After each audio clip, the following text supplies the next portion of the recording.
Bum bum bum bum bum bum bum bum. Tomatoes? Hello, welcome to the video for what is GTF-CheatManager, the change size node. This is a pretty simple video and a node. Basically, I made a little cheat menu. If I hit the shrink player button, it's going to shrink my player to half their size. Now you may notice there is a small issue, but let's cover how the node works and we'll cover the issue. So the change size node can be accessed off of the GTF-CheatManager. And our GTF-CheatManager is part of our player controller. So we do something like this, grab our GTF-CheatManager and grab our change size node. Now it takes the target of the GTF-CheatManager and just simply an input float.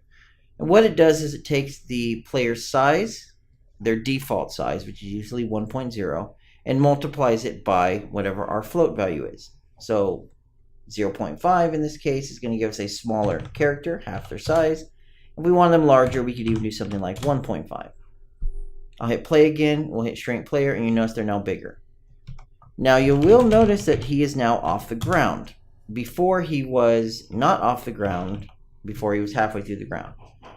With the change size node, you're basically changing the overall size, but that includes the capsule of the player. So it's basically going to multiply everything on the player by 2, well 1.5 in this case, or whatever your value is. So my capsule gets bigger and my character gets bigger. Now in the case before, where we had the 0.5 and we ran it, let me show collision again. You'll see the capsule encompasses the character, and you'll see the character itself is inside of it. When we hit shrink, you notice the capsule does drop to half size, but the problem is our player now drops below and through it. It's because our origin for our player, for where it's at, is no longer inside. So it's something to keep in mind. You may run into this issue if you try to shrink your player down to a certain size. If you try to increase it, it generally doesn't seem to be too much of an issue. You can see how here with 0.75, it's more of an issue. It's just the way the player character is set up.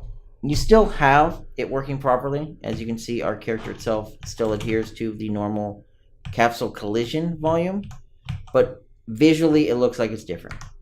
This node's just used for debugging. It's not really too much of an issue, but it's useful if you maybe want to test different things. Your debug menu could have different sizes for characters, for example.